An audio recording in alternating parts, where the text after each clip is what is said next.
for yourself, for your family, for your company, etc.? When I was a kid, as you point out, I caddied, I delivered newspapers. I did a bunch of jobs when I was a kid. At age 12, I bought my first stock. I was caddying. The stock market was hot at the time. People I caddied for were talking about it. The first stock I bought was a stock by the name of Northeast Airlines. The only criteria I had was that it was selling for less than $5 a share. I figured I could buy more shares, and if it went up, I'd go more money. That was dumb, but the company was about to go bankrupt. Another company acquired it. It tripled in value, and I was hooked on the markets. So I was hooked on the markets at the beginning of 12, and that's my game. Okay, now fast forward. That's 12. At 22, 10 years later, so 1971, I was following the markets, and between graduating from college and going to graduate school, I was clerking on the floor of the New York Stock Exchange. And in that intervening period, there was a lot of aspirations, a lot of desire, and to go to the moon, to eliminate poverty, to make equality in the United States, and so on. So in that early era, when there was Kennedy, and that made me an optimism. And then, but during that 10 years, the fact is that there was a lot of borrowing of money, a lot of deficits. Back then, gold was money. And money, as we know it, was like checks in the checkbook that would go get you the gold. You can turn in your paper money for gold, but gold was the real money. And because the United States had borrowed a lot more money than it had, it wrote a lot more checks than it had gold in the bank. And so on August 15th, 1971, when I was clerking on the floor of the New York Stock Exchange, I watched on television as President Nixon defaulted on the obligation to pay gold for the cash. He went on and he said, you won't get the gold. And of course, he didn't say it that way. He said it in a way where it sounded like there were speculators and so on, and he had to do it, but he didn't get the gold. And so on the floor of the New York Stock Exchange, I walked on the floor of the New York Stock Exchange, and I thought the market was going to go down a lot because, after all, this is a big crisis. The money, as we know it, ends. And I couldn't have been more wrong. It went up a lot. And what happened was, I never went through a currency devaluation before, because in my lifetime, there was no currency devaluation. So that's the first time it happened. So I went back and I looked in history, and I found the exact same thing happened on March 5th, 1933, except rather than the television and Nixon, it was the radio and Roosevelt, and he made the exact same announcement and had the exact same effect. And at that time, I learned two big things. I learned that first, that many things that never happened in my lifetime seemed surprising at the time, and that I needed to study things that happened before my lifetime to understand them. So when certain things are happening, like right now, there are certain things that have never happened in our lifetime before, but happened many times in history. So in order to understand them, just as you said in the beginning, I need to understand the patterns, and even more than the patterns, the cause and effect relationships behind the patterns. So that mistake taught me that I needed to understand history. And there was, and each of the mistakes has taught me. I made a big mistake in 1982. I won't take you through it because it just probably take too long. But in other words, a big mistake in 82 when I calculated that foreign banks, American banks, had lent more to foreign countries than those countries were able to pay back. There was a big debt crisis. I anticipated this debt crisis, Mexico defaulting, great, okay. But what happened is the economy, and I expected there would be a terrible economic situation. And you know what happened? The Federal Reserve printed a lot of money, and it had the same effect. Go back. So I learned these, you learn the lessons, okay? Those lessons that I learned let me study the 1929 to 32 period, which allowed me to anticipate the 2008 financial crisis. and make a lot of money there when most people lost money. And right now, what's happening now has let Bridgewater and us to make a lot of money while the markets are behaving badly now, because the same thing happened in the past. So yes, studying history, learning the lessons, writing them down, modeling them. There's a template of what is happening. There's a story. Would you mind taking us through the big cycle of the rise and decline of an empire? I know that sounds like a big thing, ladies and gentlemen, but think of it this way. Human beings have stages of development, right? You become an infant, you become a toddler, you become a teenager, and each stage has certain qualities, opportunities, strengths, and weaknesses. Teenagers, if you let them drive your car, they're going to go 100 miles an hour. They're overconfident. You might get to a stage where you're at a peak, where in your prime. Then people start to age, and if they don't rejuvenate themselves, that age can increase and decline until they're deaf. Companies go through these cycles, but also countries, and more importantly, empires. Or maybe before you even give us the big rise and fall of empires, maybe a description of what do you mean in this title by a world order? I'm going to do that very quickly in a nutshell. And I also want to say that you don't have to read the book. I did an animated video, which is on YouTube, called The Changing World Order. And it's an animated, entertaining video that's about 40 minutes long, and it'll tell you the whole thing better than I can squeeze in now. But let me tell you, okay, what's an order? Okay, an order is the system that's operating. How do you operate? So, for example, there is a domestic order. We have a constitution and democracy, and that's a system that operates, and that continues on until there's a war, and then there's another system that comes and replaces it. Our system has lasted for a long time. There's also a world order, in other words, a world system, and that world system of operating comes after a war. Why does a war happen? Because conflicting parties of about equal power have a fight, and the dominant power wins, and then they get to set the rules. And the last time that happened was in 1945 because of the end of World War II. So, at the end of World War II, the United States had 80% of the world's money. Gold was money then. It had half the world's economy. It had a dominant military power. And for that reason, because it was the dominant power,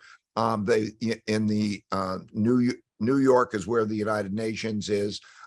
Washington, D.C. is where the IMF and World Bank, they put it there because it was the American world order.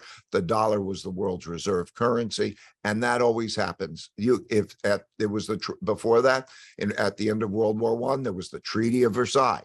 And the winners of the Treaty of Versailles determined how the system was going to work after that. And if you go back in history, repeatedly, there is always a world order. There always happens this way, and it continues. Okay, so how does it work?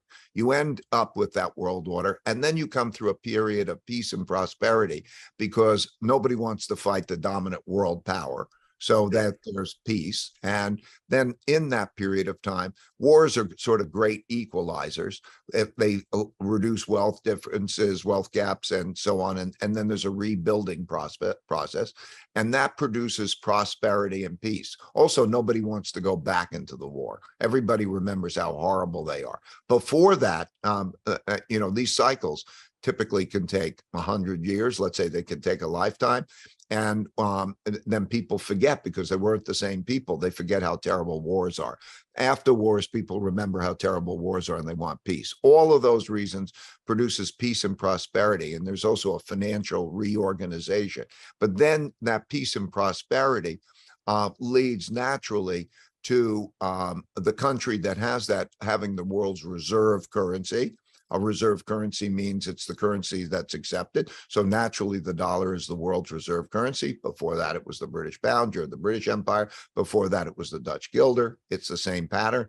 And so, and there's peace and prosperity with the world's reserve currency. Now, when you have the world's reserve currency, the rest of the world wants to save, and they save in that currency. And that leads the country who has the world's reserve currency to borrow. It gives them what's called the exorbitant privilege of being able to borrow and print the world's currency. Boy, that's a good thing to have. And then what they do, of course, is as prosperity continues and asset prices go up, like stocks go up and everything does really well, it encourages more borrowing and spending and betting on prosperity. And that begins to have a rise in levels of indebtedness. So you see debt levels rise. And the third thing it does is it creates greater wealth and values gaps. They become greater naturally. The wealth that's built up is distributed unevenly, and those who make a lot of money then begin to have a larger wealth gap, and that creates also an opportunity gap. If we're lucky enough to have the money, we can educate our children well and so on. That gives them an unfair advantage as in relationship to others. And so this wealth gap increases at the same time as levels of indebtedness increase. And then, of course, what happens is the competition increases. The competition increases because when you win and you have the other Germany or Japan or other countries destroyed after the war and there are no other competitors, then it's a dominant position. But over with time, others learn and begin to build up, like China particularly has increased its per capita income and its competitiveness. And so China is a competitor with the United States, but all through that time, it was like the British were competitors with the Dutch and so on. So we see that pattern happen over and over as that power gap narrows. Then conflicts about how things should go increase. And internally, there is a conflict over wealth and wealth gaps. And then there's a higher level of indebtedness, which makes for a worse set of circumstances. And that combination of circumstances leads to more conflict and more problems. So traditionally, you see that if you have a lot of levels of debt, the classic way that you see this is, what does a government do when it doesn't have enough money? It's not like they go into the coffers. The coffers are empty. They have no gold. They have not that money. So where do they get the money? They have to take the money from somebody else. That's either through taxes, or what they do, more people get angry when they're taking it away and there's a big fight over it. So what they usually do is they print money. And through the Roman times, back in Roman times, they had gold coins. They put less gold in the coins. They put other metals in the coins. And inevitably, they print money when they want to spend more. And that, of course, produces the inflation. It devalues the value of money. And you lose buying power. And when that happens, at the same time, there's a large wealth gap. An opportunity gap that produces a lot of internal conflict of the sort that we're seeing now. You always see populists of the left and populists of the right. What's a populist? A populist is a person who will fight for their side. They are not compromisers, okay? So that you see that you get to the point where there may not be compromise. For example, January 6th is right out of the populist playbook. In other words, fighting for power. It's entirely possible that we will see that neither side in the upcoming elections would accept losing. Okay, and there's a conflict. So you have that populace and that greater extreme of the left and the right. You have more internal conflict, and then as you have the rising power challenging the existing power, you have the world conflict, and then normally that produces a resolution, which happens through wars because there's no world court that you bring your case to, and then there's a jury who makes a decision. It's typically through conflict. You have the next war, and you do the same thing over and over again. So that, by and large, is the pattern. And that if you think of it simply, there's a set of rising elements. After the war, there's this new birth of a new power. There's usually some strong leadership, as you noted in the book, and you talked about, and a way for that leadership to continue, because the life cycle of a country, or an empire anyway, I want to remember, I think you said it averaged like 250 years, but that's like saying the average lifespan in America is 72. Some people die at 60, some people make it to 120, the oldest humans on the planet. So, but it helps you to understand a little bit where we are, but more the causes you're talking about. So in those early days, you talk about these 8 factors that help you to measure the health. Like if I thought about the health of a 60-year-old, that person could be breaking down, be overweight, have lots of cholesterol, or they could do something with their body now, start to turn around, re-energize themselves and become younger. But there's certain things to measure. What are the things, the 8 factors that you measure that take us through that rise, then topping out, and then declining of an empire that ends with, again, usually you said, another war and then a new world order. We started over again, as you showed over and over again in all these examples. But I love the examples of the Dutch, where you showed how they rose, how they created this creativity. They had great education, they had great innovation, great competitiveness. They built the most incredible ships, and they sent people around the world to either go create wealth or take wealth. This is, I think, the way you languaged it, and bring it back. But eventually they get knocked off because they get richer and richer. People want to work for less. And all of a sudden the British come along and say, let's hire the Dutch builders and let's do it with our people, which is cheaper. We're going to build more ships and we're going to do more. So this cycle goes on and on. But would you describe the 8 factors that allow you to kind of have the pulse to measure where we are in a cycle as an empire or as a world power? That was such a great summary, which you just gave. So I'm going to basically almost tell the same thing a little bit more slowly because, but you did a great job.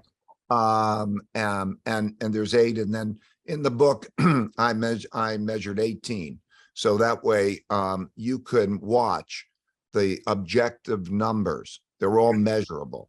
Just like your, if you have a blood test and urine analysis and all of that other measure, you have measures. And the reason I wanted, I need objectivity to be accurate, but also by being able to measure those things, you could see whether you're improving or not. So it's a type of biofeedback. But yes, you're right. What it starts with, for example, is good broad-based education. It starts with education. Educated people are more valuable, and there's 2 types of education. There's education of like what you know and what skills you develop, but there's also learning civility, learning how to behave with each other. How do you behave with others to make a productive society? And so related to that, as we think about that, think about parenting, think about the importance. Really, what I had was just going back to the basics. What I had was parents who loved me and were good guidance. I went to a public education, and it was public school, and it was a good public school. And I came out to a world of equal opportunity in which there was an opportunity to make decisions and make things happen and then live the American dream. And really, those are the most important fundamentals. Like if you can get good guidance in your life, and you can have good education, and you have a system that provides you good and equal opportunity, I mean, that's basically it. Capitalism, it gives you the opportunity. People who say, that's a good idea, give you money to build it out. And so, and it's important to do that broadly for the population, because you don't know where the talent's going to come from. If you look at the best innovators, if you look at anybody who's been successful over a period of time, the Forbes 400 or something, and you look at those, many of those people came from the simplest, you never would have guessed where they would come from. And so having a broad-based population not only produces a higher level of productivity, which raises income and raises power, it also means that the individuals themselves have a fairer society, and they believe that the society is fairer.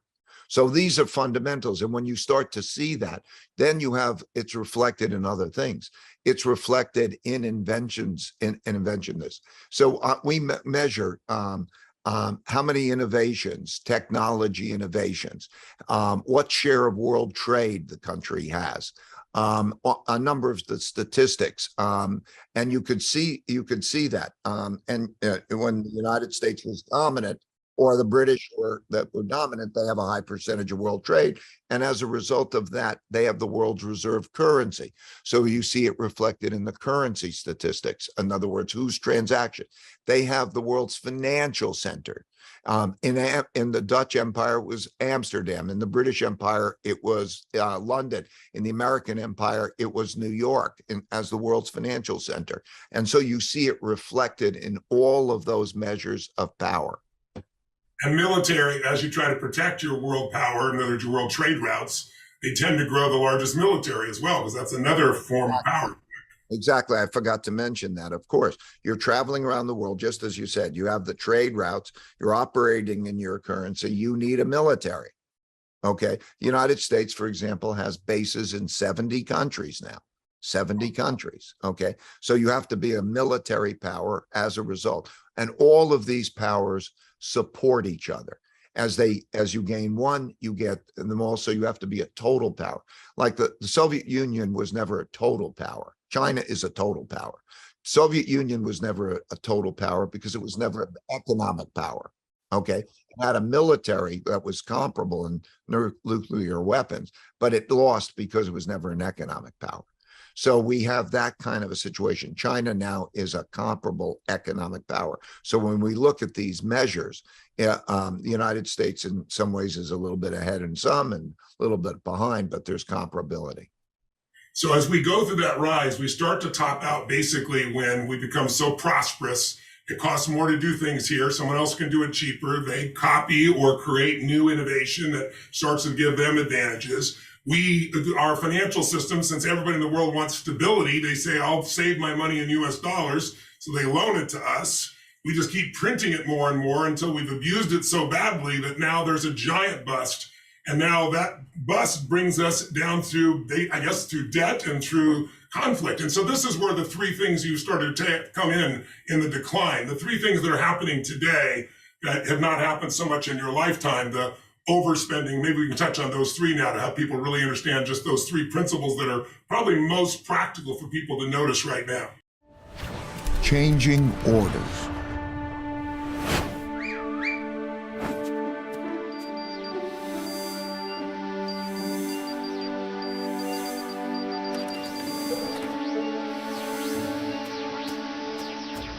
Over the last few years, three big things that hadn't happened in my lifetime prompted me to do this study.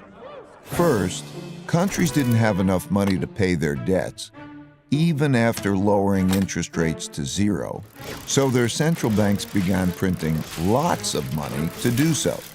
Second, big internal conflicts emerged due to growing gaps in wealth and values. This showed up in political populism and polarization between the left, who want to redistribute wealth, and the right, who want to defend those holding the wealth. And third, increasing external conflict between a rising great power and the leading great power, as is now happening with China and the United States. The three are creations of a lot of debt and the printing of money by the central bank to pay for it. A lot. Okay, that's number one. And you're seeing you're spending more than you earn is the bottom line, right? But you can't spend more than you earn. That's you got it. You're saying so well. Just a basic law of economics. You can't keep spending more than you earn. Okay, because then what do? That you create it on debt. And debt has to be paid back, and one man's assets or another man's liability. So if you've got debt, somebody's holding that expecting a real return. And when you don't give them a real return, like we're not giving them the real return now, then they sell the debt and interest rates go up. And then the central bank is in a bind because they have to print more money or they have to curtail it because the day of paying back comes. The only question is whether you pay it back in hard money or deflated money. So think about it. It's like borrowing. When you borrow, it's like borrowing stuff. You know, we think of it, it's a certain number of dollars that you borrow, but think of it, you're borrowing stuff. And when you borrow and spend, then you can spend more than you earn because you borrow. That makes the difference. So you spend more than you earn. And that means in some point in the future, to pay back, you have to spend less than you earn. Yes. Okay. And that means quite a change in your spending. It's quite a change. Now, if you do that, or you become more productive. But right now, people need to understand the difference between productive debt and unproductive debt. Right? If I'm borrowing money so that I can buy something for my farm, so I can farm more and produce more results, that's a great investment. But if I'm borrowing, absolutely right. Absolutely right. I love this partnership in our conversation of describing it because you got it so well. And that's right. So debt isn't bad. I want people to understand. Debt is not bad if it gets you the resources to produce more than the cost of that debt, right? So think of it as this way. If you borrow to have a party, you borrow to go to vacation, you borrow for consumption, there's not going to be an income earning asset. Okay, so the day will come back and you're going to have to pay that back, and that's not good. If you borrow to invest in something that's going to produce more than it cost, and you're going to have that productivity, that was a good move. But you will see it, because if debt rises relative to incomes, then you're not doing that. If incomes rise more than the debt, okay, that's a good thing. So those are fundamentals, and and that's how the cycle works. So the three things that we just touched on: number one. Number two is the internal conflict thing. Okay, when there's a large wealth gap and values gap, it's not just wealth, but it's values gap. How should we approach our circumstances? But there's wealth gaps. Then there become the disenfranchised, those who feel you're not taking care of me. And that was very classic with the 2000 election of Donald Trump. Why did Donald Trump get elected? Okay, because there was a population in the United States, a significant population, that said, this system isn't working for me, and I want a fighter. Okay, they don't want a compromiser. They want a fighter. And so you get populists of the right and populists of the left who are fighters and not compromisers. And that's an issue for a democracy, because a democracy is based on following the rules and compromising. But these are win at all cost people. And so that begins to build up. That's why January 6th wasn't a surprising event. It was right out of the populist playbook, because it is win at all cost. And we're in a situation where in the future, we could see neither party accepting losing. And we could see, for example, the not following rules. For example, the Supreme Court decisions. You could see that states and towns might say, we are not following that decision. Come make me. In other words, you see power begin to operate. And so that kind of internal conflict is very normal at those circumstances. It's very important to understand how that works. In the 1930s, 4 democracies chose to become dictatorships because there were conflicts between the left and the right. What is fascism? What is communism? That was the same right, left, and conflict. And then as a result, it produced enough disorder that literally the parliaments chose autocratic leaders. And what did those autocratic leaders do? They fought internally, but they got control. And then they're inclined to fight externally, because these people are fighters. And so that's why there's a tendency to produce a war. So that's number two, that internal conflict. This is all measurable. So in other words, I'm describing it in words, but in the book or even in the video, you can see the lines and the charts that can show you where you are. And the third, so internally, it's the conflict. And number three is externally the conflict, when you have 2 great powers coming in and you can measure the types of wars. There are 5 types of wars. There is a trade war. There's a technology war. There's a geopolitical influence war. There is a capital and economic war, which is commonly called sanctions. Okay, that exists. And there's a military war. And usually they progress in that order until, like, when you see big sanctions happening, we will hurt you economically. That is, that's sort of a signal that you're at the edge of what could be a military war. Like in Japan, what we did is Japan had this expansion, the United States got in a conflict, it froze Japanese assets in much the same way as we're frozen central bank assets in Russia, that kind of a move, and it limited their oil imports, and so that put them in a corner, and then that led to Pearl Harbor. So these types of patterns repeat as you in that same way. So the 3 are World War I, where the armistice, where Germany was punished so severely that they had a very similar reaction, back to the corner, and that's where Hitler got his birth, right? Exactly. So the 3 are a lot of debt and money creation, the large internal fighting between the left and the right populists, usually over wealth and values, and external conflict over many things, trade, technology, competition, and so on, that could lead up to a war power. When those 3 things happen together, that's a lot of pressure. That's a lot of risk. And so when I saw those three things happening together, and I remember back, I have to study history. If I didn't see many cases of it, I need to study. So I needed to go back to see many of these cycles. I needed to go back 500 years. And I studied dynasties in China since the year 600 to see these cycles happening, and they all happened in the same way. So I know where we are. You studied them in Rome as well. So the big empires all across history, you've seen the exact same pattern. Now, some are longer, some are shorter, just like a human lifespan. What is the average? If I remember, it said 250 years. It's about 150 years, give or take about 100 years. Right. Okay. So, you can look. A real good long one is 250 years. A short one is about 50 years. They're typically, let's say about 150, but it'll vary a lot, just like the life cycle, as you gave the example of. So what we're talking about is having kind of the checkup from the neck up, if you would. This is the medical on that person. We know where we are in terms of the length of the life of this particular world power called America and this cycle.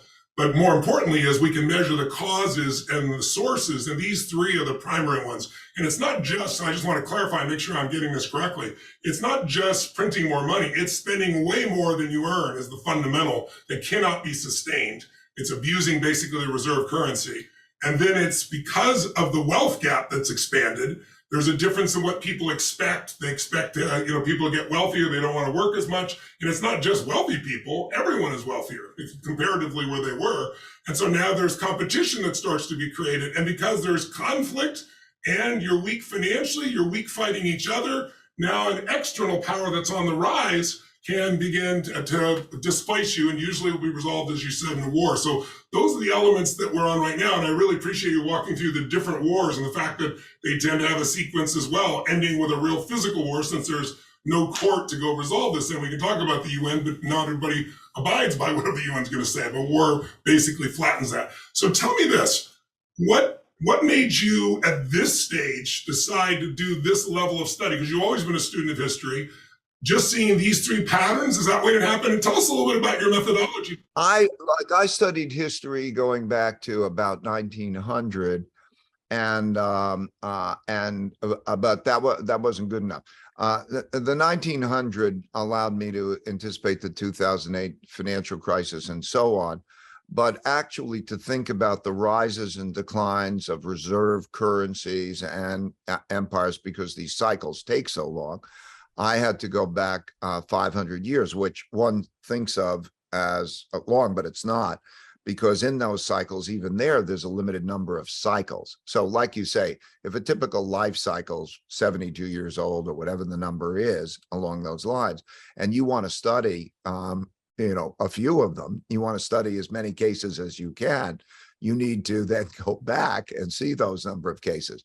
But in that 500-year period, I studied the 10 top empires, and I saw they all had that cycle. And then I also studied, like you say, Rome and others, and I saw they all have it. So it's like a movie that happens over and over again. It's almost as though the same story happens over and over again, and the only things that change are the clothes that people wear and the technologies they use. Well, I have a parallel of that in my own life looking at human beings. I began to realize early on, it's why I'm going to help so many people, there are not unlimited personalities and there are not unlimited values. Well, there's complexity. It's not infinite complexity. And there's a limited number of them. And there are certain patterns that occur most often. You can take most people's problems and chunk them into 13 different types, and then you can have a million solutions for them if you can anticipate. And the power that you brought, and what I hope people are listening to, they may not be excited hearing. A lot of people start to read the book, or I mentioned to them, they go, oh, this is depressing. I said, no. That's like saying it's depressing to know if someone, is aging too fast, or if they have a disease or cancer. If you know you got diabetes, you do something about it. And you may not control your life to live for everything, because everything changes. No one wants to hear this, and everything ends, but something new begins. After the night, there is the day always. After the worst winter, there is a springtime. And when you're in the middle of winter, when things are going good, people think it's going to go good forever. When things are going bad, they think it's going to go bad forever. No pandemic has lasted forever, including the one we just went through. No war has lasted forever. And I want people to understand, though, if you don't know, if you stick your head in the ground, you're going to pay a much bigger price. So You have done incredibly well in helping organizations, individuals, and countries even to produce great returns because you've been studying the past to understand the future and the present and the future. What made you do this though now? What was your methodology? Just a little bit more like different than a historian. I like, you even sent it to me. You had it sent to so many people in different walks of life to give you feedback. You don't just decide, I see something. I want people to understand how you challenge your own thoughts to come to this. This, I'm practical. Mm-hmm. I have to bet today on what's happening today. Right. I have to bet tomorrow on what's happening tomorrow. I'm not a historian who just likes to read the stories of history. I'm a practical guy who's got to place a bet. My performance is measured to 3 decimal points. I have to do, this is practical stuff. And it's just like you said, you have to accept reality, just like you said. If you have a condition, diabetes or whatever that is, you have to accept that reality. I'm 72 years old. I've got to accept that reality. I've got to deal with that reality. Okay. That means that I'm less likely to have the next 50 years than somebody who's 12 years old, right? So I know those realities. Okay. So I'm just building on what you said because we agree. So what I'm trying to do is accurately show those realities with measures so that people could judge those themselves. And then I have a principle, which is if you worry, you don't have to worry. And if you don't worry, you need to worry. Because if you worry about the things that is likely to take place, you can prevent it. You know this. As you help people with health or whatever it is, there are things that you can do to make your life better if you worry about them and then take action to deal with them. So I view this as a helpful book. Okay. This is not destiny. Let me be clear even. There's collective and then there's the individual. I think I can help the collective and I think I can help the individual. But on the collective, it's all about how we are with each other. Okay. That's all it comes down to. Think about it. We have more wealth in the world than we ever had. And we have longer longevity. We put more output per person. We have more wealth. And we also have the fabulous inventiveness of technologies that help us to think and invent in a faster way, artificial intelligence and the like. We've never been better. And we're probably going to keep improving at a faster way if we don't damage each other. Right. Okay. So there are certain things that we can do. We can, if you work well together and invest, for example, invest in those things that produce productivity, that actually raise our incomes and raise our living standards and dealing with the debt better. So for example, education, okay, spending in education. As you know, my wife, and particularly, and me too, as I tag along, is dealing with the educational disparities in the state of Connecticut, which are terrible. I'm just going to touch on that for a minute. Connecticut is one of the richest states in the country. 22% of the high school students are either disengaged or disconnected. Disengaged means they're failing, their absentee rate is greater than 25%, and they're failing classes. Disengaged means they don't go to school, so they don't know where they are. 1 in every 5, the education system isn't working. As a result, what happens? Who is their community and what is their job? Their community is the gangs, literally gangs with shootings, and the incomes come from crime. And that produces problems for the society, and it also produces high incarceration rates and so on. So there's no better investment than a terrific investment in education or infrastructure. We've let our infrastructure collapse. I think it's my generation. Unfortunately, it's my generation, maybe to some extent your generation. When my parents existed, they went through the depression and war, and they came out and they were called the greatest generation by Tom Brokaw. In my generation, it's leaving them with big debts and a broken down infrastructure and a substantially suboptimal education system. Do you know that today average education for Americans in testing scores put us in the bottom third of all developed countries. And that social mobility rate is one of the worst in the developed world. We always thought that there was opportunity and you could change. So those things have got to be fixed. They can be fixed. But the worst thing is, let's not fight with each other. Let's not. In a combination, yes, it's a combination of taxes and it's a combination. But the key is not where you get the money. The key is what you do to invest in the future to create a better, more productive result of people working well together. So for me, I believe that we need a very strong middle. Okay. You need very strong bipartisanship. I think that we have a problem because the two political parties have among them more also extremists. And in order to get elected in either party, you've got to be fairly extremist. And what you need is a strong middle in order to be able to have a mandate and follow that through. But in any case, how we are with each other is going to be the biggest thing. And that's not only domestically, it's internationally. Let's not go to war. Okay. But you're right. Wars typically last a few years. Let's even be clear about that, because that's a very, very scary thought. And it could be, modern warfare will be much more advanced than the last time we had a world war. And also could be technological warfare, as you said, first, before it's even the military side, which could change. So it's a very scary. The capacity of humans to destroy each other has never been greater. But at the same time, if we don't go to that warfare and you work through, then there's a heck of a competition, and then the systems will compete. And from that competition will come productivity and all those things. So it all comes down to how we are with each other. We are at a juncture. So that's the collective. For the individual, in the book, I talk about, how to protect oneself in investing, how do you have resources? How do you have enough resources? And not only with that enough resources, how do you make sure that you're protected well and all of that? So the book is. I want to touch base with you on that as well. I want to ask one question though before. You've been quoted talking about we could be the closest to a civil war we've ever been before. And people don't see that as a possibility. A lot of people don't. Other people just overreact. But, it'd be great for people to understand for 2 seconds the history of the Soviet Union and what happened, the history in China, what happened, that these civil wars are sometimes one of the things that occurs. And why do they occur? Let's touch on that.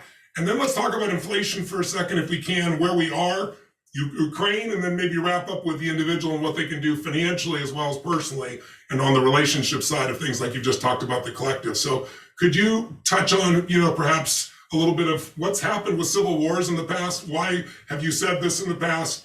And again, I think you've given us the solution. We have to find the middle, some strong leaders in the middle. I remember I worked with President Clinton, and I crossed the street on the same day and went to work with the Speaker of the House, Gingrich, on the same day. Today, that would be totally impossible. And they both knew I was doing it because I was working to help each one do something well. So if they were doing something together, they'd fight like hell and then go have a beer together. But today, talking to the side is like radioactive. So tell us a little about what creates that, not to create fear, but to understand that it has happened historically. It's another way things occur, why we want to treat each other better. And then let's talk a little bit about where we are right now with Ukraine and Russia, since you're talking about war and sanctions, and where inflation is. Okay. Yeah. What happens is, and you could see it in the French Revolution. They call them revolution, but they're civil wars. The French Revolution, the Russian Revolution, the Chinese Civil War, the Cuban Civil War, the many cases. Hitler, Europe, and fascism and communism, and all of those types of things. All of those happen when you get to the stage where there's populism and you lose the middle. In other words, you get those on each side. When the causes that they are behind is more important to them than the system is in jeopardy. And when they become fighters. Okay. And so that is not a means. They don't get together. They don't say, now, how do we make this work for both of us? How do we compromise? The middle is perceived as weak, and everybody has to choose. In the French Revolution, there was a middle. A lot of people said we need change and we need to bring those about in the middle. They were, guillotined and so on. You have to get on one side or the other, and you're forced to. Otherwise, you're perceived as weak. And so it's self-reinforcing. You know that in certain relationships, you can get beyond talking. You can get to the fact that no, I'm going to hurt you, like the Supreme Court decisions could be. In other words, I will not obey. And when you say I will not obey, you're in a power, make me kind of situation. And that's a dangerous situation.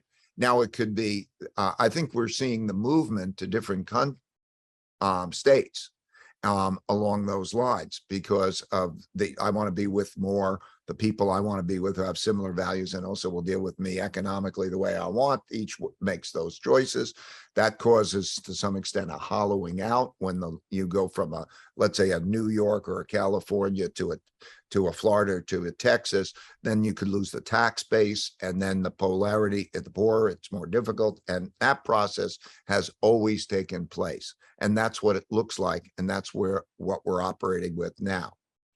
How do we, if you look at our own Civil War, which could have been that for us, we could have been pulled apart. That also weakens you for a rising power. How do we survive that period of time? And the other question I have is, do you think we're really there? Because when I travel in the country, again, it's completely anecdotal, but a lot of people, I find those extremes you're talking about, but I see them in the media a lot more than I see them in real life. More people are in the middle than I think you would have any understanding of if you watch the news. I'm curious what your experience is of that. And then how do we make it, I know this sounds a giant question, but what was different at the time of the Civil War that allowed us to get through this and come back together?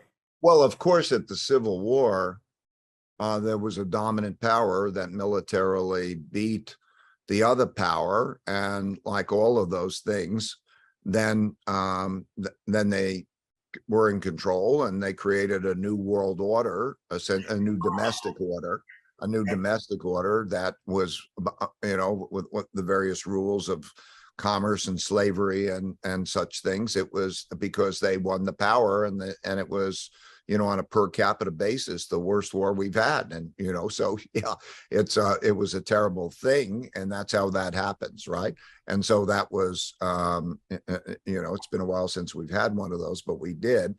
And and regarding your second point, I think that nobody knows exactly how they go. And I do agree with you that the middle is bigger. If you look at, but the extremes are more in control because we have two political parties.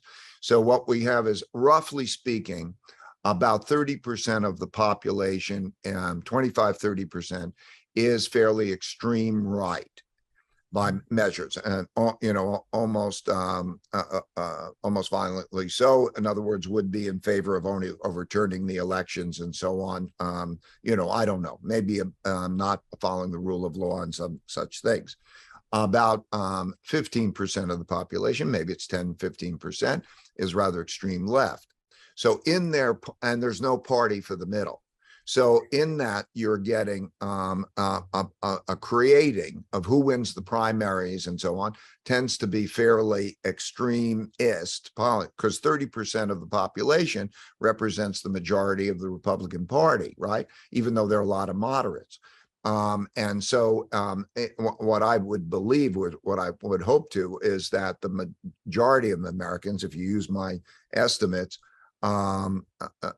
somewhere in the vicinity of 35 to 45% of the population might be more extreme, but let's call it 35%, and 65% is in the middle, but they don't have a platform, they don't have a leader, they don't have everything. And so you continue to get that polarity.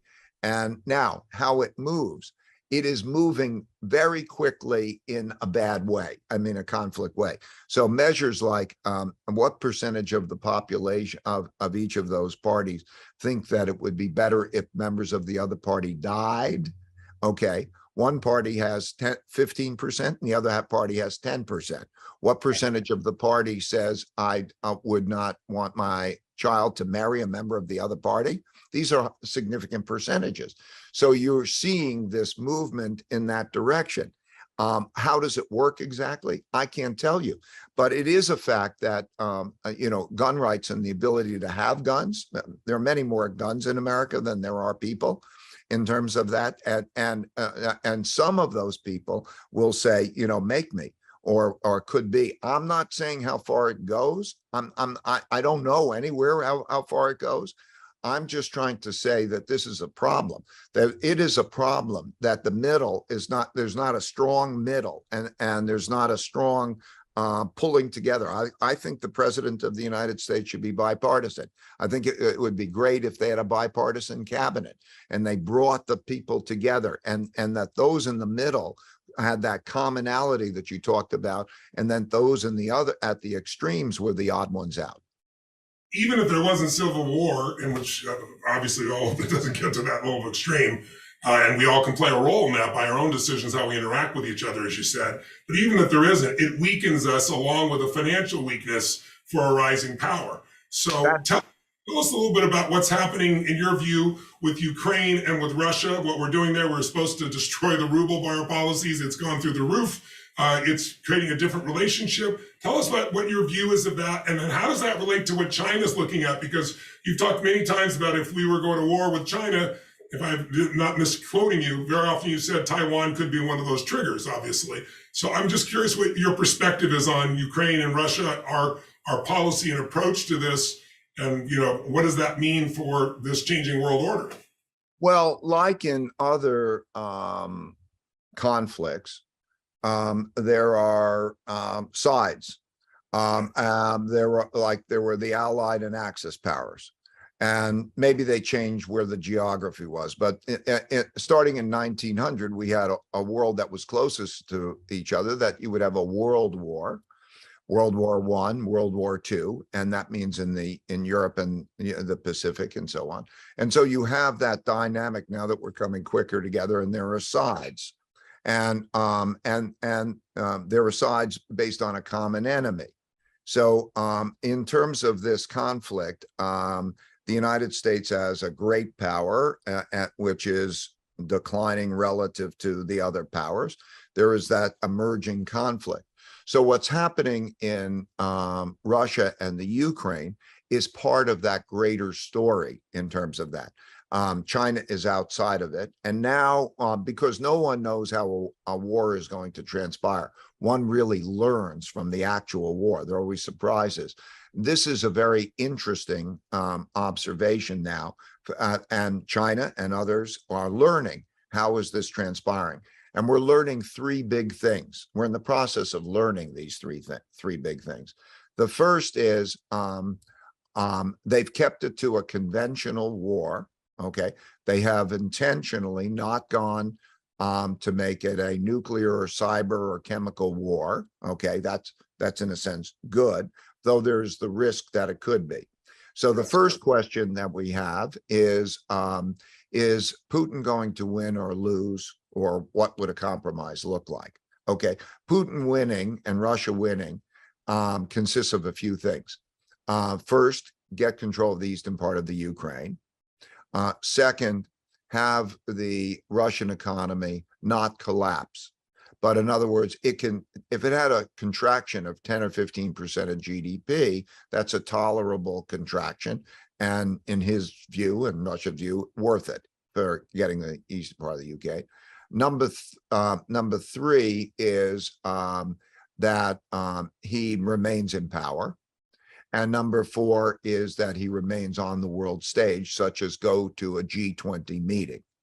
And now things go on pretty much as well. If that happens, he wins and the West lose in terms of that game. Now that's a problem, because these things always resolve who's the winner and who's the loser. If he doesn't attain that, he will, those things, he probably would escalate. That's a scary situation. How would he escalate and so on? So it's almost difficult to say, is it better that he wins or loses? Well, what I think, and we're going to find out the answer to those questions before the end of the summer, I think.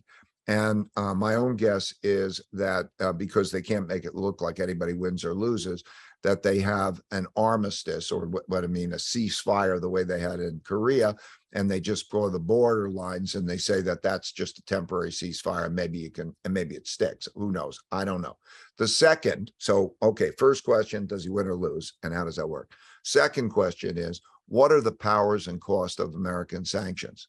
The power is, in other words, can you really shut down the Russian economy? Can you shut things down so that you have enough of an effect so that you change the outcomes? So everybody's looking at that. The Chinese are looking at that. Everybody's looking about what are the powers. The costs are significant too, because what we're doing is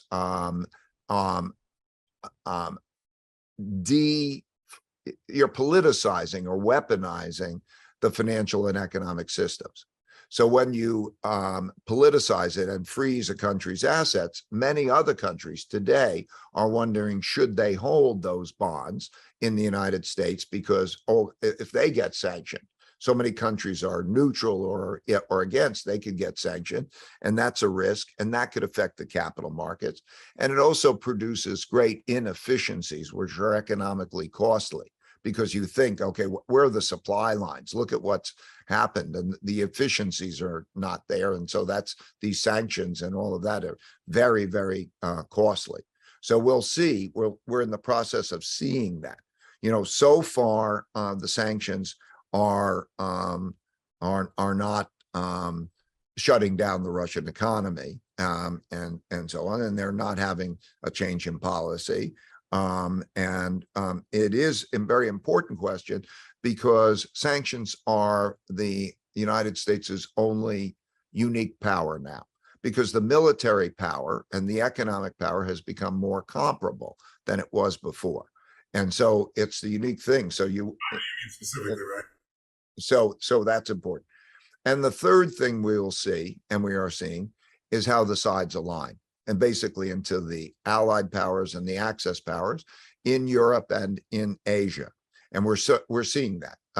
Who will support Russia? Who will deal with Russia? So when you look around, you can see, for example, which ones are neutral, which are India, Brazil, Indonesia, Mexico, Middle Eastern countries, and so on and so forth, are still dealing with Russia in ways, and have not.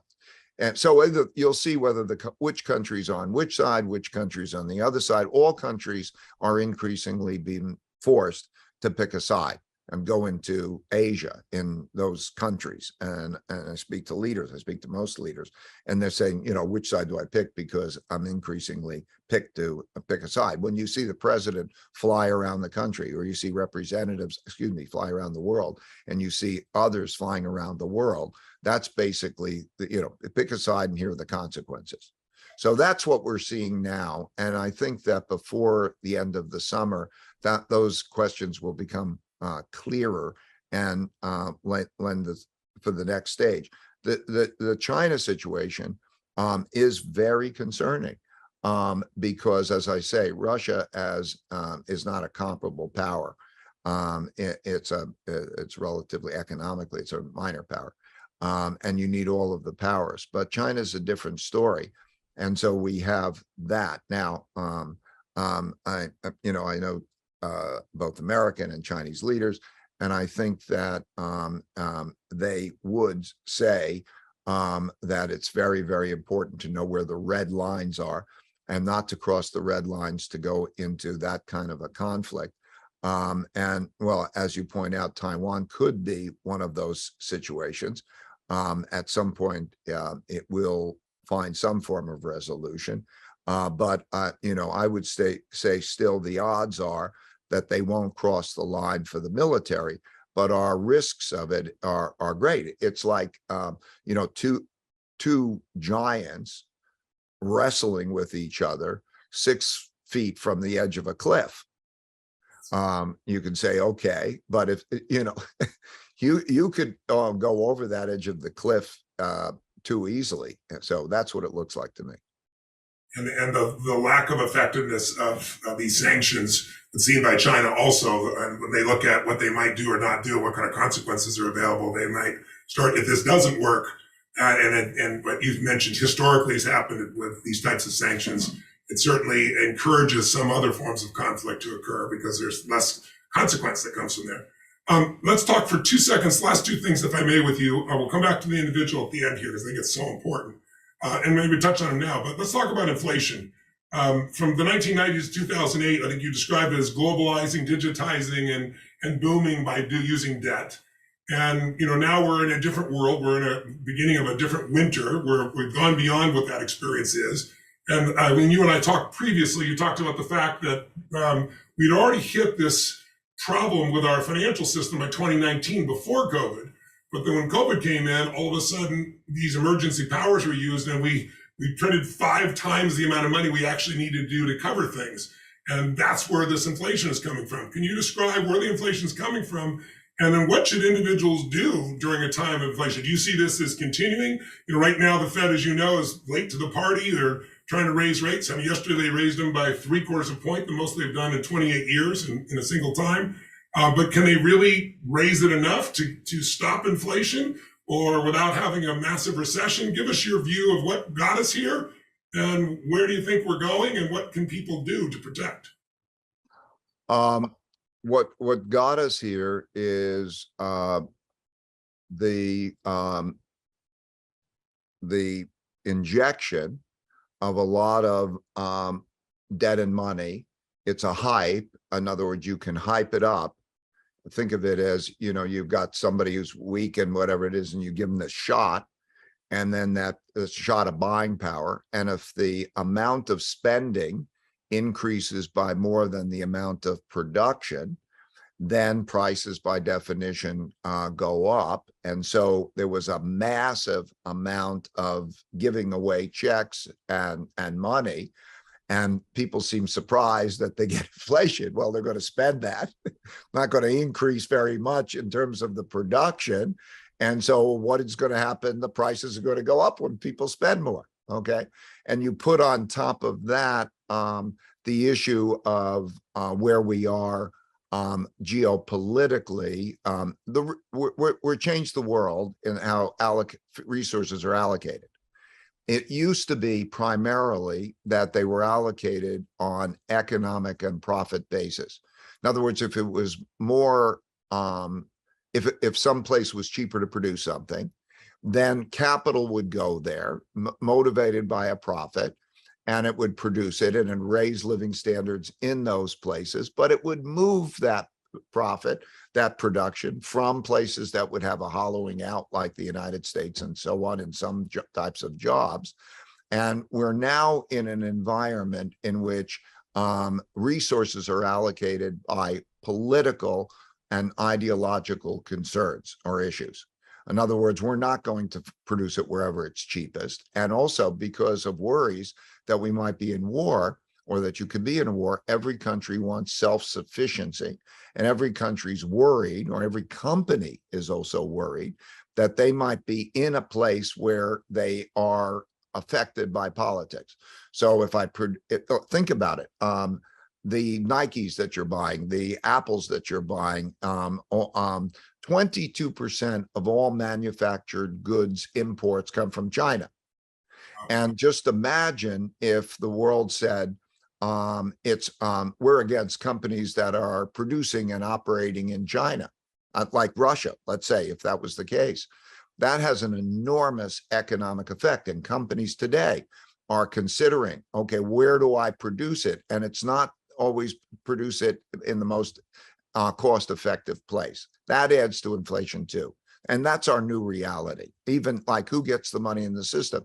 In 2008, when they had the financial system, what the Federal Reserve did is it went in and it bought bonds. And when it buys bonds, it's buying bonds from those who sell bonds. And the bonds go up, and then those who are investors then take that money and they buy other financial assets. It does not trickle down to the population. It won't get the check to the person that needs to get the check.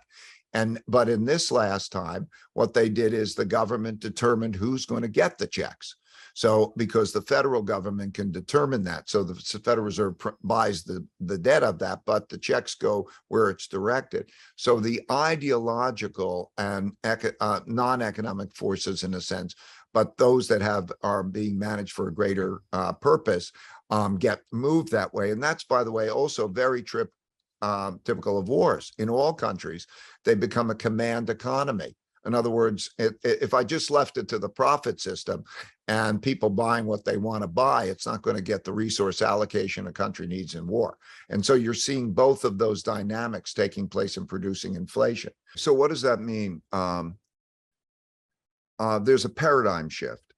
A paradigm shift is about a 1 in 10 year shift in the perception of what's likely and what the world is.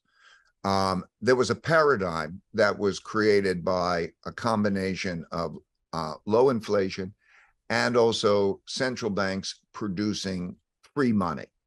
In other words, free money like almost zero interest rate or zero interest rates.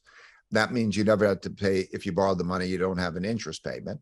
And that in many cases, you had interest-only loans and you didn't even have to pay back the principal practically. And also with low covenants, and the world recalibrated to that kind of an environment, okay? A paradigm shift is when that changes. And so Americans thought, and many people, there was a 40-year bull market in bonds, and they think cash is safe and bonds are safe. That's what they bought it for, okay? And they did not realize, essentially, what they're now realizing. What they're realizing is that you can't judge safety in the number of dollars you have. You have to judge it in the amount of buying power you have. And so if you lose money to buying power because of inflation, you need a compensating return. So for example, with an 8% inflation and a near zero interest rate, you just lost 8% of your buying power, or almost that amount. So then that changes behaviors. As that changes behaviors, people do not want to keep their money in there. I would not keep my money in there as long as interest rates are low in relationship to the inflation rate and the likely inflation rate. You're going to lose buying power. So that's why you see money moving. It's better to borrow than to lend, and moving out of that. What that does is it creates a difficulty for the Federal Reserve, because not only the amount of bonds that have to be sold are no longer the amount of the deficit, the trade, how many bonds do you have to sell? Well, it's the amount of our deficit. We have to sell bonds for that. And if there's other selling of bonds because they're not good returns, then there has to be more and more selling. And then you have the Federal Reserve choosing to sell, that they're going to sell $1.1 trillion of bonds. So who's going to buy all these bonds? So when you look at that, that means that there's a big tightening of credit. Now, everybody says, okay, we need to fight inflation, and therefore it's good that they're catching up. They were behind it. But it's almost like there's no cost, or that inflation is the only thing that people are thinking about. The way you fight inflation is taking away buying power from people. I mean, that's how you do it, right? You said, okay, now you're going to borrow less, there's going to be less liquidity and so on, at the time that there's more inflation. So it's not like fighting inflation is one of those things. We fight inflation and that's a good thing, and we'll get on with it. It means taking away buying power, and that causes markets to go down, and that causes economies to go down. So that's why we've entered a period of stagflation. That's why we're in a period of stagflation. Central bank is going to try to find a middle ground, but there's a lot of debt and somebody's got to be paid back, and you're either going to get paid back in real money or you're going to get paid back in deflated money. And because they want to deal with both of those things and try to have a middle course, it'll produce stagflation. So what that means really is for investors is, in my opinion, don't hold money in those assets that have those kind of low returns. And then many of the bubble assets, always at the end of a paradigm, people who extrapolate what happened over the last 10 years, and they're sure it's going to happen in the future, like tech. tech stocks and okay, well, okay, no, that I went through this many times, the Nifty 50 or the dot-com bubble and so on. That doesn't mean that that technology companies won't do well or something. It's just like dot-com companies in terms of that, but there's a big crash in those things. A company, when it gets very expensive, it can still provide a terrible return. Some of the best companies can provide the worst returns because they get too expensive. And so we're going through that kind of a dynamic, which again emphasizes to me, don't be have a balanced portfolio and with a skew toward inflation hedge assets. Although there will be in the near term, over the next probably year or maybe less, but anyway, let's call it a year or so, there'll be a tightening. That tightening causes the corrections and downward moves in most assets, because cash becomes a problem. And so then you have that correction, and then you'll have the Federal Reserve come back in, I believe, and then print a lot of money and buy more, because that's going to be the problem. So we're in that part of the cycle. You could either maintain a balanced portfolio through that, in which case, if you're having something like the all-weather portfolio or something, which is or the all seasons portfolio that you have, that'll have that type. That's a type of time when you have the correction, but you maintain that type of balanced portfolio, because you're also seeing that the inflation hedge asset part of that portfolio does very well, although it doesn't compensate for the whole, and you ride through it, or you make the tactical moves that navigate it. So I would say that that's important. And I think international diversification is also important. Now that becomes more complicated and would get me into a longer answer than you probably have time for, but that's kind of it in a nutshell. You do talk about the holy grail of investing. Everybody here's the idea of diversification, but that this idea that if you can have X number of assets, I know I've heard you talk about 8 and 13, but can you give us that formula? Yeah. If you have uncorrelated assets, Yes. and you easily can, because when the economic conditions shift, it shifts returns from Yes. one type of asset to another kind of asset. So when you have uncorrelated or low correlated assets, you can dramatically reduce your risk without reducing your return. So, I mean, just to give that as an example, the holy grail of investing, and you don't have to do it. It could be 5, it could be 10, it could be 15, but you will cut your risk in half, or if you get down to 10 or 15, you will cut it by 80% without reducing your returns. Yes. And so it's more important to know how to diversify well than it is even know how to pick the best things. And one of the problems of the world is that everybody wants up. They want up in the stock market. They want up in the real estate market. They want up in the economy.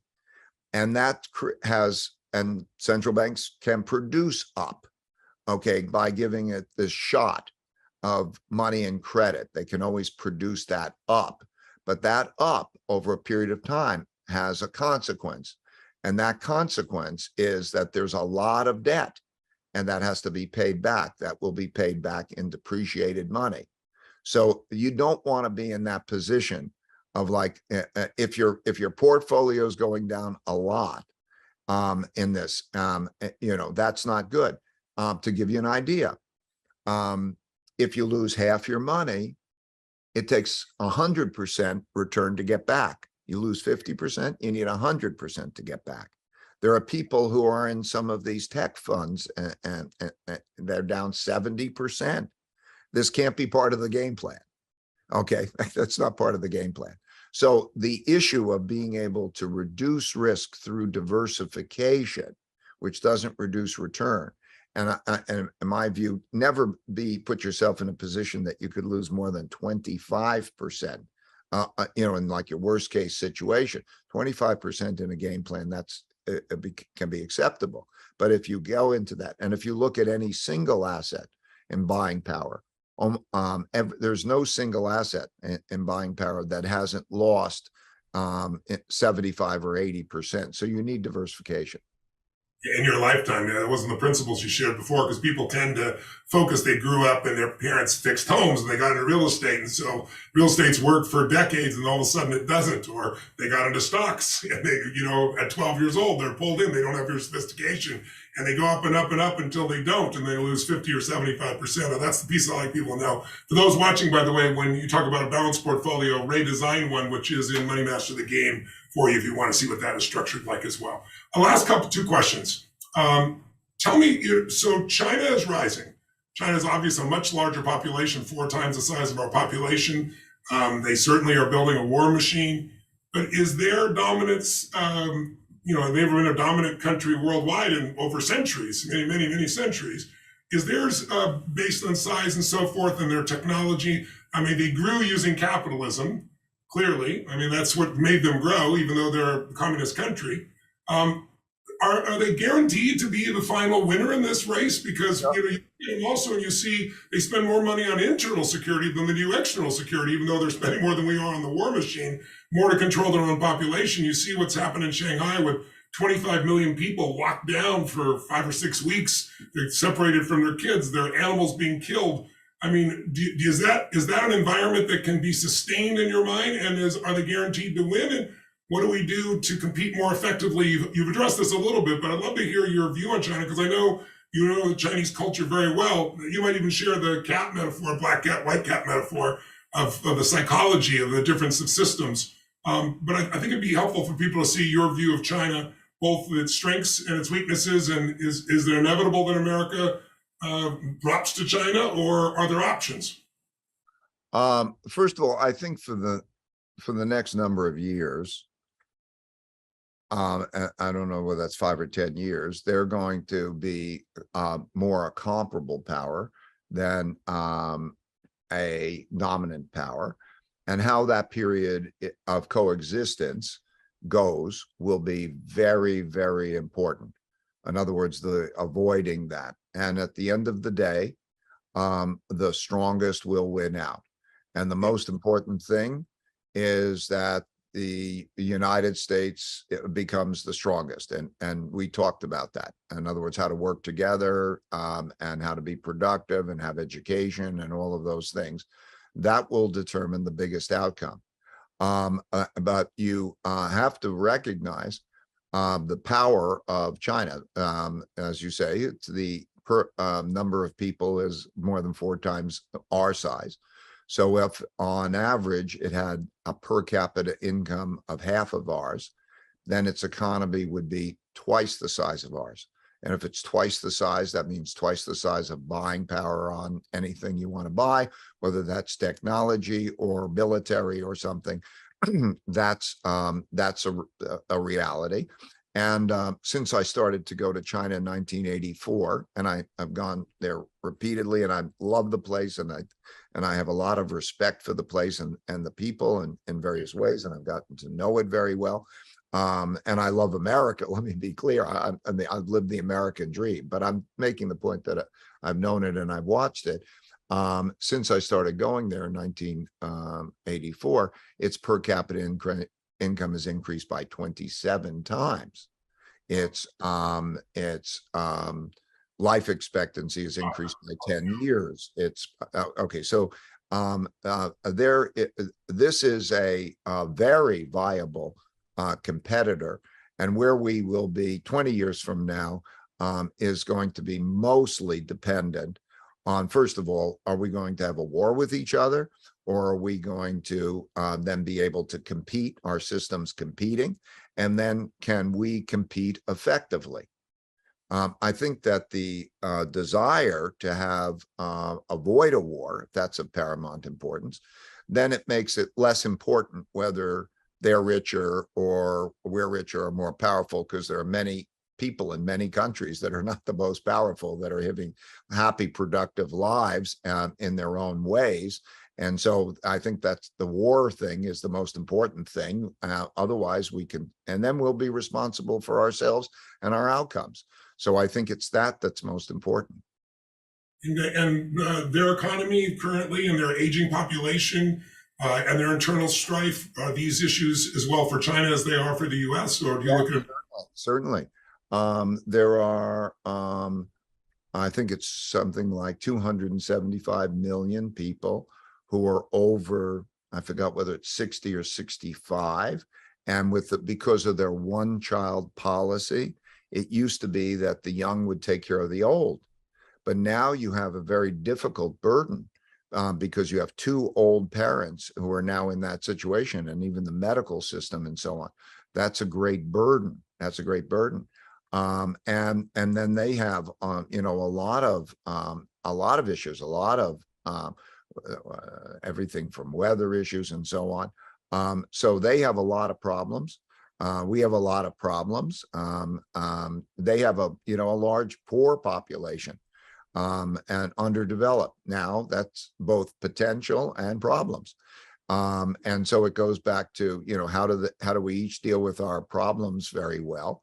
And that'll really be it. That's great.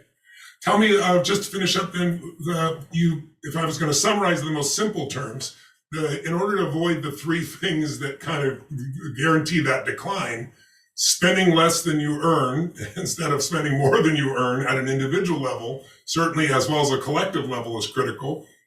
Bringing ourselves together and connecting and creating those deeper relationships with people with different belief systems. But what can the individual do, and just to summarize, the collective do to stop or slow the decline that clearly you can measure has occurred?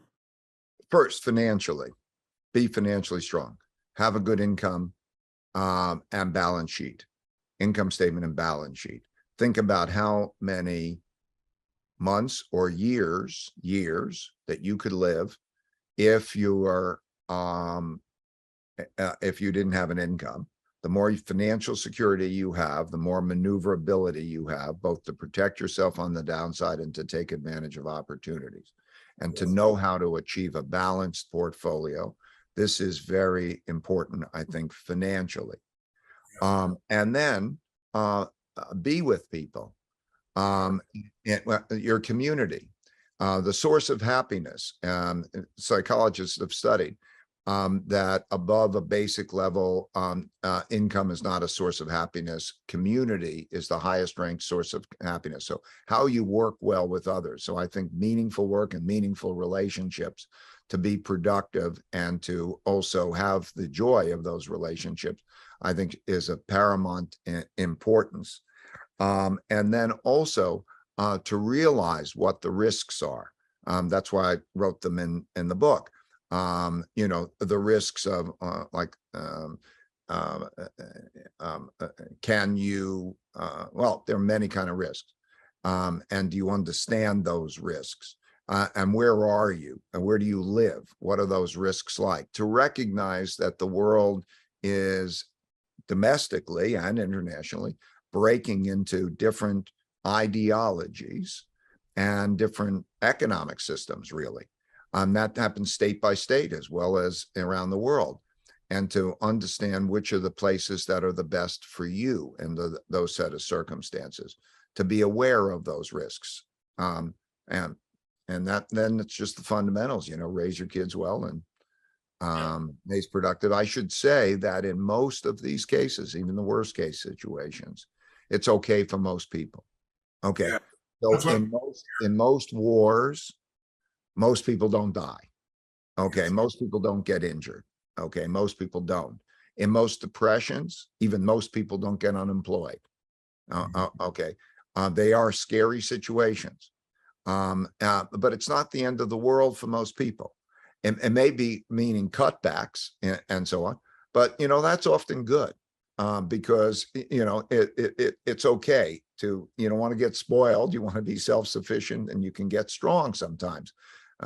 So those are the things. So most people can get through these things fine, just understand what it's like and, navigate that well. And in essence, the message is that the future will be different than your past. And if you try to judge what you're going to do in the future based on the past alone, you're going to be missing all the understandings of history that can help you anticipate and do well. And, Warren Buffett was saying the other day in his address that, in inflationary times, the most important thing is to become more productive. That if you're a great doctor, you're a great nurse, you're a great accountant, you're a great anything, and you're really the best at that, it won't matter what happens with the currency. You'll still have demand for what you do. So constantly improving yourself is the most important thing, besides having a productive business that hopefully doesn't have too much capex or too much expense to make it work, were two things he talked about as well. So I think it's important for people. I really appreciate you saying this at the end. This is not the end of the world.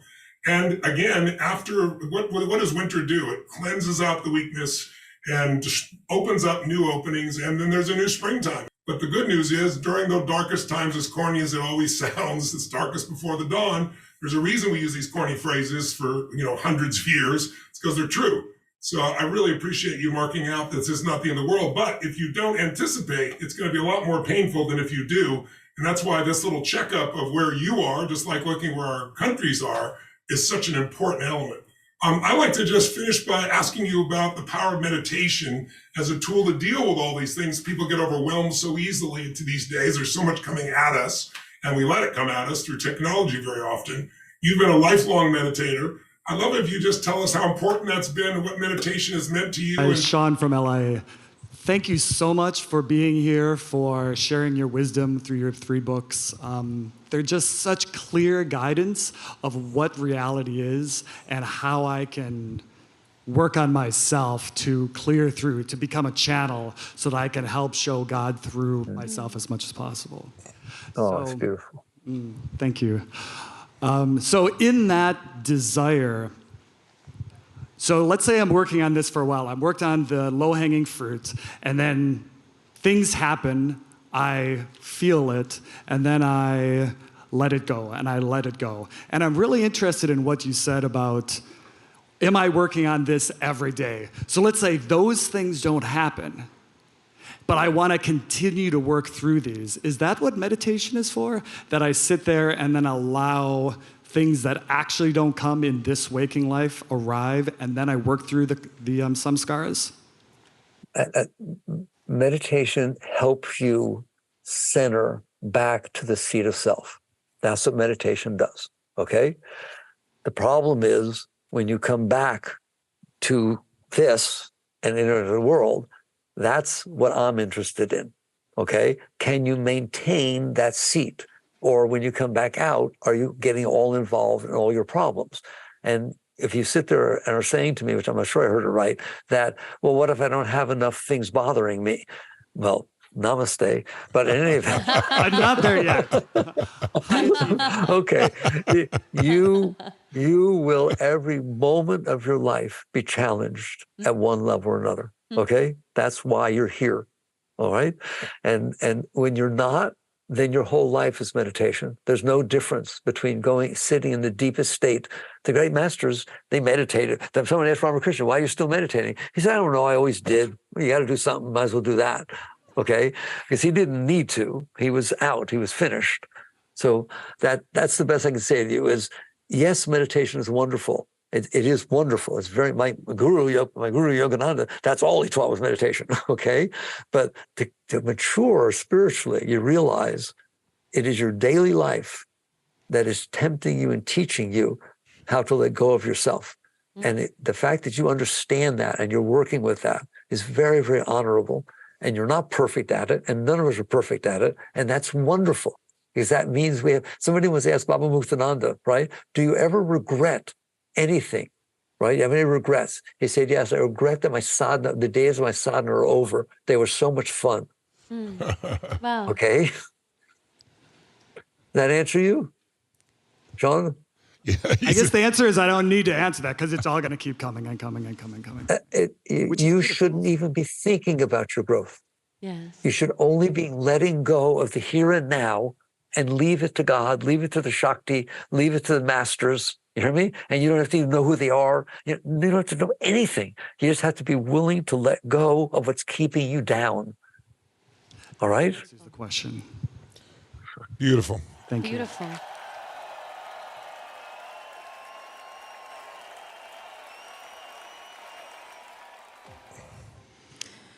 Hi. Sorry, I have to give my own body a moment to not be nervous when I pick up a mic. I want to thank you so much. I read your book a few years ago, 4 years ago, and it turned into an owner's manual of every breath of my life, returning to that seat, every moment as an opportunity to release.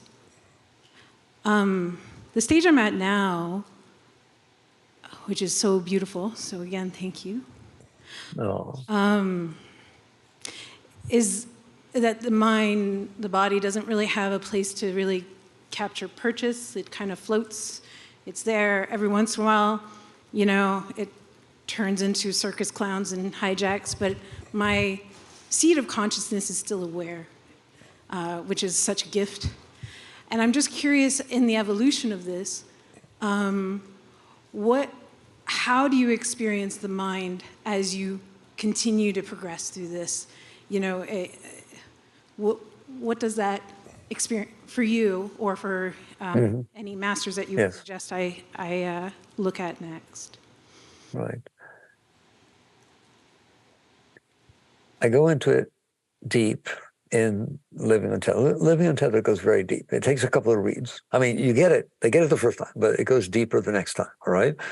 So what I look at with my mind, for example, when I look at my mind, I appreciate it. I say thank you. I mean, it wrote a computer program that did all this stuff. I was like, what the hell? Where did that come from, right? I am not my mind. Yes. I didn't make my mind. I have no right to be proud of my mind being intelligent or be ashamed if it's stupid. Do you understand that? It's just, where did it come from, this thing called mind, all right? So when I look at mind, even if it's misbehaving, complaining about something, it's like an adorable thing. And I'm in awe that it exists. You understand that? Yes. Where in the world did intelligence come from? And I understand the philosophy is that God is infinite intelligence, and since it dropped down into the body, it made all these different koshas, all these different levels, the physical body, the emotional body, the mental body. You understand that? But for me, sitting in here, you just appreciate it. You say, thank you. That's how I deal with mine. I look at it and almost cry. Just thank you, thank you. Thank you. You're so amazing and beautiful. What a reflection of God. Imperfect, because it's still in form. You follow me? But that's how I look at mine. That's my experience with mine now. Does that answer you?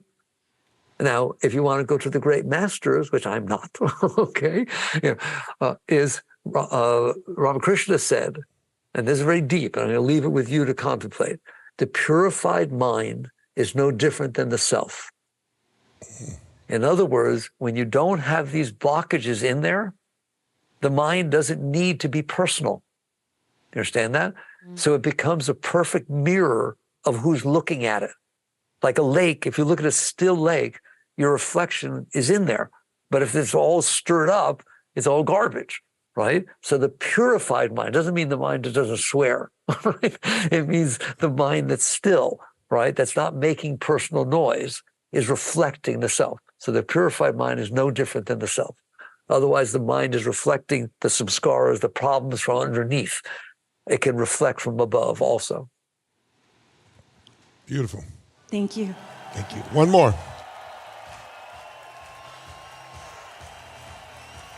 Thank you so much. I have read your book, The Untethered Soul, and learned a lot from it, that when there's an experience happening, to step away and look at it like it's a movie or objectively.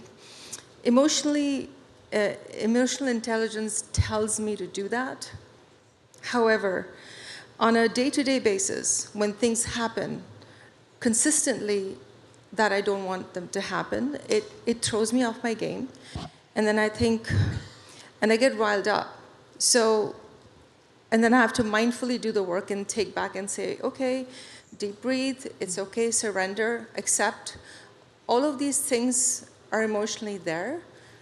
What is the best tip that you could possibly give that that allows us to go with the flow and navigate through life on a day-to-day basis using these teachings more accessibly. I don't know if I'm articulating this No, no. well, but Oh, that's a beautiful question. What's your name? Ishali. Ishali. That's a beautiful. Ishali. Okay, beautiful name. That's a beautiful question. It's perfect for the last question, or for the final question. Okay. First, I'll tell you that that's why I wrote Living Untethered. Okay, so when you get a chance to read that, you will see it answers your question of what I can do on a daily basis. All right. So what's happening is you're not done yet, okay? It's very sensitive. The heart is very sensitive. The mind has got all kinds of pollution in it and so on. So that when the world unfolds, we lose our center. We get pulled down into it, right? So by practicing, don't judge yourself. Don't think that's wrong, all right? You just, if you're playing tennis and you hit into the net, that's a good thing because then you know how to do it different next time, all right? So that this is your growth. The stuff you just described to me, you're sincere in your growth, and I love that. And you go through these different stages. Don't judge her. Just come back as soon as you can and sit there and say, okay, I went through that one. I'm more capable of going through another one. Do you understand that? And you just keep letting go. You keep letting go. You keep letting go. So that is the advice, is your life is your friend. There was a saint I once met who said the following. I wasn't ready to hear it yet. It was back in the early 70s. Problems are the nectar of life. Okay? Because they cause you to grow. They stimulate an understanding of where I'm still not done yet. Don't judge that. Love that. Treat her like a child. You don't yell at a child because they have a problem, right? I hope, right? You see it as an opportunity to raise them. The Gita says one should raise the self with self, not trample down the self. Right? Talking about capital A Atman and lowercase Atman. So every situation you go through is a learning experience. It's all wonderful. If you fall, fine. As long as you're doing your best. Now, if you don't even try, that's a different story, all right? But if you're doing your best and trying to stay conscious and trying to stay clear and putting some time aside for meditation and so on and so forth, and then something happens and knocks you off your game, right? That's wonderful. That means I have work to do in that area. So you just do a little bit better next time. You try to understand or see what the blockage is that got hit. And then you look at it and you say, boy, what will life be like? How should it look when a blockage gets hit? Instead of worrying what to do, just look at it. What will it be like when it's no longer there? Look at me. What will it be like when that's not there? What will my life be like when I don't have that in my heart to cause all this trouble? And look at it that way. And then be grateful that you have this opportunity, step by step, right, to let go of yourself. But don't judge. No shame, no blame, just growth. Fair enough? fair enough. All right. And you let me know how you do with